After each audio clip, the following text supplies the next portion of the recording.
Faut-il acheter l'action Michelin en bourse? Bonjour, dans cette vidéo, je vous propose une analyse de Michelin faite par un membre de Gabi et commentée par moi. Un membre de Gabi m'a envoyé son analyse sur l'action Michelin, il souhaite faire du swing trading dessus et me demande mon avis. Voyons cela tout de suite après ça. Tout d'abord, je rappelle que cette analyse est mon analyse, ce n'est pas un conseil d'achat ou de vente. J'effectue cette analyse à partir de mes indicateurs. Ne prenez pas ça comme un conseil, faites vos propres recherches et investissez en conscience en fonction de votre objectif d'investissement. Vous êtes sur la chaîne Trading Attitude, la seule chaîne bourse et crypto sans blabla qui vous aide à devenir indépendant en trading en maîtrisant l'analyse technique. Si vous êtes nouveau ici, abonnez-vous pour ne rien rater. Alors voici les différents points qu'il a repérés. Le premier est qu'il a remarqué qu'on est en tendance haussière validée par les vagues de dos, par un FTA-Ball 7 positif et assez haut, et les 1 et 2 aussi positifs. Alors effectivement, il y a des vagues de dos haussières. Les FTA-Ball 1 et 2 sont positifs, et le 7 est haussier, on passe de commencer une safe zone et assez haut. C'est vrai qu'il est assez haut par rapport à ce qu'il fait d'habitude. Et la dernière fois qu'il était assez haut, après les cours ont reflué. Donc il utilise les indicateurs qui sont sur la gauche, l'A7, alors l'A7 Boss, pas l'A7 Gariachi, donc il n'y a pas ces signaux rouge et vert, le FTA-Ball 1, le 2 et le 7. Donc sur la première observation, on est OK. Deuxième observation, on est dans un canal haussier, jaune sur le graphique, mais pas en bas du canal, plutôt dans la partie supérieure. Alors effectivement, on est dans un canal haussier, je l'ai reproduit ici, là. Ça c'est en daily, mais en weekly, on est aussi dans un autre canal haussier.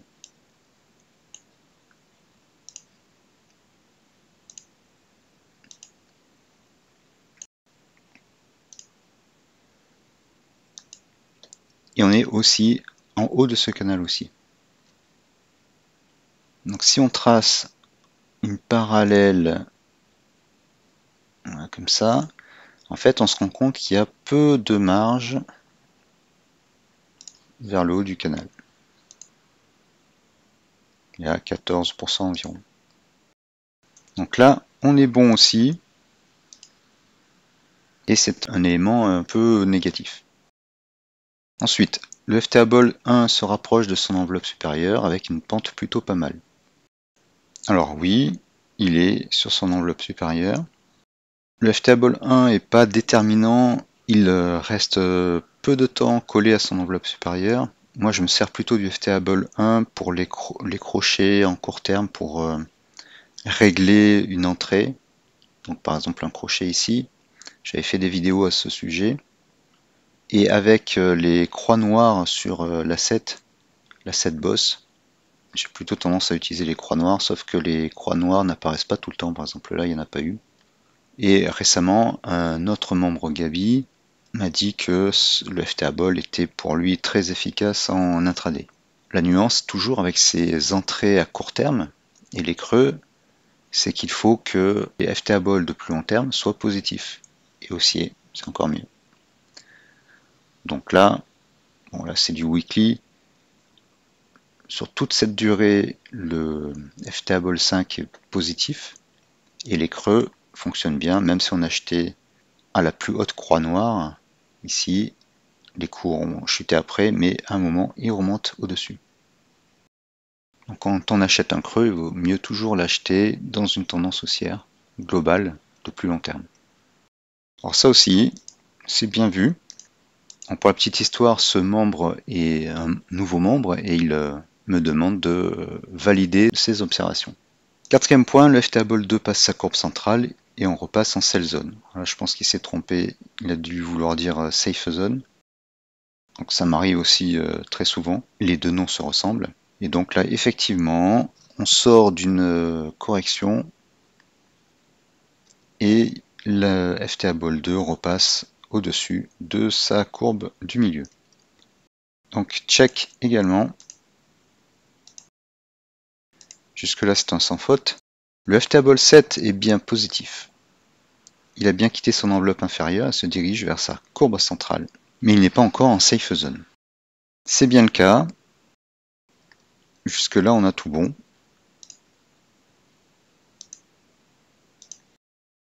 Les cours clôturent au-dessus de l'assiette rouge depuis le 23 avril. C'est exact, bon, à quelques nuances près, hein, sauf cette bougie rouge, mais c'est pas bien grave. Donc ça, c'est bon. Les cours ont cassé l'oblique baissière bleue le 22/4, j'ai l'impression que la hausse reprend. Et, on va grouper un petit peu, il y a une cohérence haussière sur les 3 FTA depuis le 24. Les cours ont bien cassé l'oblique bleue. Et il y a une petite, oui, il y a une cohérence haussière sur les 3 FTA ball. Ce que j'appelle vraiment cohérence haussière, c'est ce genre de choses-là.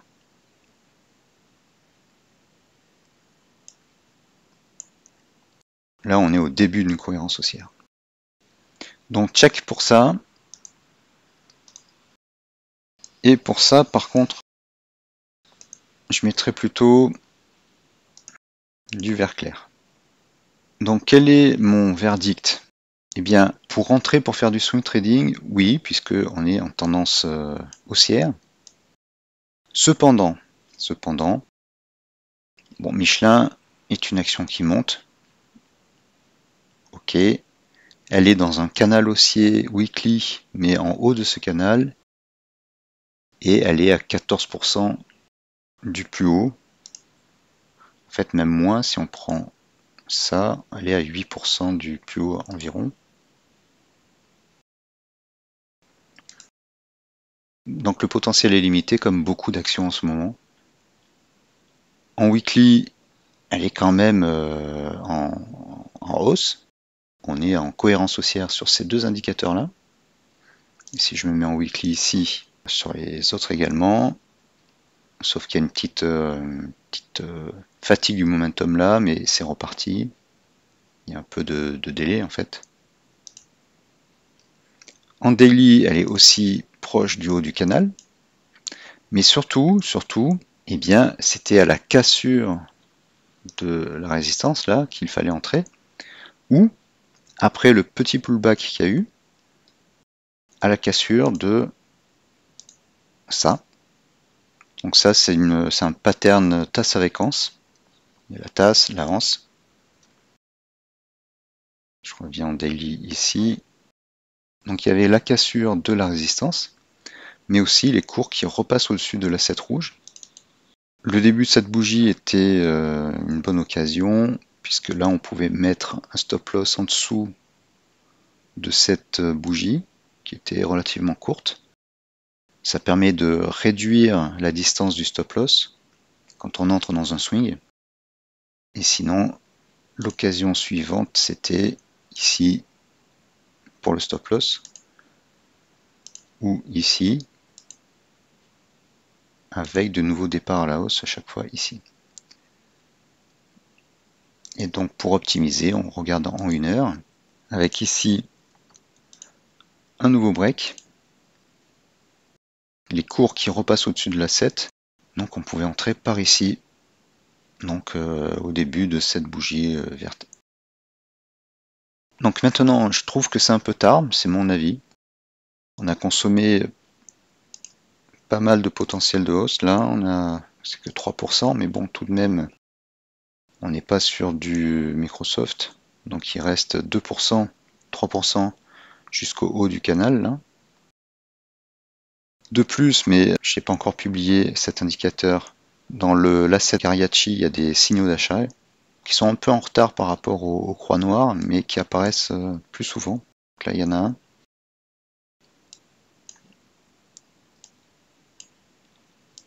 Voilà, je trouve que c'est un peu tard, mais il faut bien se lancer. Michelin est une bonne valeur.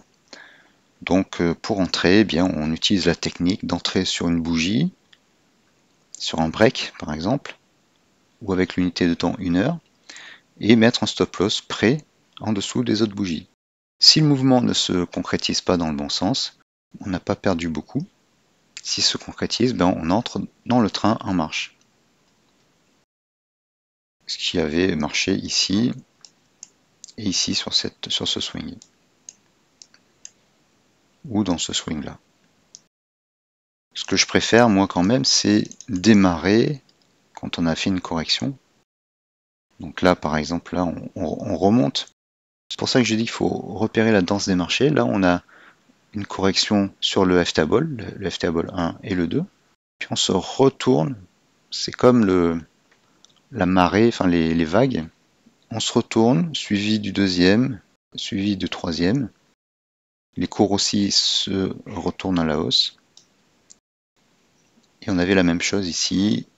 Et c'est à ce moment-là qu'il fallait entrer plutôt. On avait la même chose là. Ça s'est pas concrétisé par grand chose. Une nouvelle correction et ça repart à la hausse. Selon la situation, selon la disposition des cours, c'est plus ou moins lisible, c'est plus ou moins lissé, on a plus ou moins le temps d'entrer. Par exemple là c'était plus clair. Et là c'était donc effectivement par là qu'il fallait entrer. Et moi je trouve que c'est quand même un peu trop haut maintenant, puisqu'on a consommé tout ça. Voilà, globalement, c'était bien vu de la part de ce membre Gabi. Bon, le temps de me demander mon avis, il y a de l'eau, enfin des bougies qui s'écoulent sous le pont. Comment faire concrètement? Vous pouvez utiliser le replay de TradingView. J'ai fait une vidéo sur ce replay, vous pouvez la voir en cliquant sur le lien qui s'affiche en haut à droite de votre écran. Ou faire du paper trading comme avant, c'est-à-dire que vous achetez virtuellement sur un papier ou dans une feuille Excel et vous attendez les jours qui arrivent pour voir comment ça se passe. C'est un peu plus stressant, on peut mieux se mettre en conditions réelles que du paper trading en replay sur TradingView. Et avec un petit peu de travail sur vous, vous pouvez vous mettre en conditions plus ou moins réelles. Voilà, donc, même si on utilise des indicateurs, les breaks de résistance baissière de plus haut précédents, comme ici par exemple, sont importants. Les breaks de A7 rouge aussi. Regardez toujours les niveaux par rapport au plus haut et par rapport aux canaux. Et bientôt, vous aurez l'asset Gariachi qui vous donne des signaux d'achat et de vente qui sont assez sympathiques. Voilà, les signaux sont assez sympathiques. Ils ne marchent pas toujours top top. Par exemple, ici, on a acheté plus haut et on a vendu plus bas. Bon, après, les cours ont quand même continué de monter un petit peu après. Il y a les croix noires qui montrent des plus bas potentiels et je trouve qu'elles sont pas mal. Donc j'utilise plutôt ces croix noires maintenant en attendant, une fois qu'il y a eu une croix noire, que des F-tables se retournent à la hausse. Et aussi qu'ils ne soient pas trop négatifs. Donc qu'il y ait des FTA plus long terme qui soient positifs. Ce qui était le cas ici, puisque voilà, je suis en 1 heure. Le 4 était encore positif, le 5 était négatif, mais pas beaucoup. Ouais, d'ailleurs, c'est peut-être pour ça qu'il ne marche pas très bien ce signal. Et celui-ci, le F-table 5 était négatif, mais avec une faible correction par rapport à son plus haut, et après il repart à la hausse. En tout état de cause, c'est l'asset qui gouverne, puisque c'est lui qui est le plus près des prix. Donc quand les cours sont au-dessus de l'asset, on est en swing haussier. Là par exemple, on a un pattern de bougies japonaises. On a deux grosses bougies vertes qui entourent deux petites bougies rouges. Je ne sais plus quel est le nom de ce pattern. Donc sur ce break là, on pouvait acheter. Certes, là aussi c'était trop tard, mais on était en sortie de creux, un joli creux, avec une cassure. On a eu un break ici, un pullback, et on repart à la hausse. Si on se met en 1 heure ici, on a un nouveau départ à la hausse, vague de dos haussière, pattern en 2-3, passage du F-table 4 en positif, suivi par le 5, les signaux Gariachi ici. Donc préférez les signaux d'achat lorsque les F-tables sont en hausse. Donc là c'était pas mal. La différence avec l'analyse de notre membre Gabi, c'est que on était en fin de creux. Là, on n'est pas en fin de creux, on est en fin de petite consolidation dans une tendance haussière, mais toute petite consolidation. À la limite, celle-là était plus forte, plus arrondie et plus intéressante. Le break était valable à ce moment-là, mais là, je trouve que c'est trop haut. Après, les cours peuvent continuer de monter. Si les bougies font comme ça et repartent à l'os, ça sera validé. Sinon, on aura un changement de tendance, enfin, pas forcément de tendance, mais la fin de ce swing aussi. La fin de ce swing aussi là. La difficulté avec les actions, c'est que eh bien, il y a les gaps à l'ouverture, mais sur les cryptos ou sur les indices ou le forex, certains indices, certains CFD, certains futurs, vous pouvez suivre plus précisément puisque il n'y a pas de gap à l'ouverture. Le mieux étant le Bitcoin où il n'y a pas de cessation de cotation et donc on peut voir sur toutes les unités de temps les retournements de tendance. Donc au global, pour finir, l'analyse de ce membre est valide, mais on est quand même un peu tard. Je préfère entrer dans une fin de creux avec une bonne correction. Ce qui veut dire aussi que les FTables sont plus vers le zéro ou un peu en dessous du zéro. Il faut qu'on ait corrigé pour remonter. Et là, on n'a pas trop corrigé et puis on est trop tard après le break. Bon, c'est le seul défaut de cette analyse. Et puis aussi un peu trop proche des plus hauts. C'est aussi le plus haut ici et puis le haut du canal en weekly. Enfin, on voit que les indicateurs sont en tendance haussière sur le weekly. Voilà. Donc, les FTable 4 et 5 sont en safe zone avec du fort momentum. Là, je vais mettre le 3 ici. Le 3 aussi. Ils ne vont pas se retourner tout de suite à la baisse. Ils ne vont pas repasser tout de suite en sell zone. Donc ça veut dire que en weekly, bien moi je vois plutôt cette tendance continuer. Là, à moins de mauvaises news, je vois pas pourquoi les cours continueraient pas de monter, puisque là on est en tendance et il y a de l'inertie. C'est comme un pétrolier, il met du temps à virer de bord. Après, on peut corriger un peu plus, puis remonter. Donc ça risque d'être embêtant si on met un stop loss proche. Si on met pas de stop loss, on pourrait profiter d'une tendance plus longue en weekly. Tout dépend de son horizon d'investissement, du risque qu'on accepte, parce que là, par exemple, il y a 3%. Ouais, sur Michelin, c'est pas énorme le risque. Il y a 3% de risque. Mais plus on s'éloigne, plus on s'éloigne dans les unités de temps, plus le risque est important, puisque les variations sont importantes. Là, par exemple, il y a 6%. Tout dépend de ce que vous êtes prêt à accepter comme risque. Donc, en conclusion de la conclusion, sur du weekly, j'aurais peut-être dû commencer par là, sur du weekly, on est en tendance haussière et je vois pas de raison que ça s'inverse tout de suite.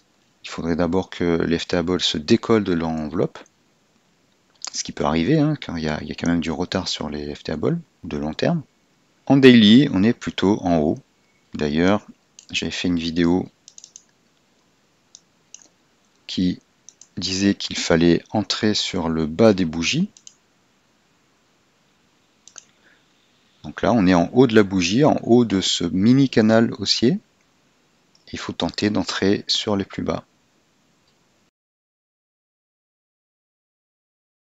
Voilà, donc il y a différentes façons d'entrer selon votre horizon de temps, le risque que vous êtes prêt à accepter. Michelin est bien orienté. Après, ça dépend de votre aversion au risque et de vos objectifs. Sachant que sur du daily, on ne va pas aller taper dans des fortes hausses. On a vu que par rapport au plus haut, il n'y avait que quelques pourcents. Il faut toujours regarder le ratio gain par rapport au risque. C'est l'histoire du ratio de Sharpe. Je vous invite à voir la vidéo, le lien s'affiche en haut à droite. Il faut mesurer ce que vous risquez de gagner et ce que vous risquez de perdre et voir si le jeu en vaut la chandelle.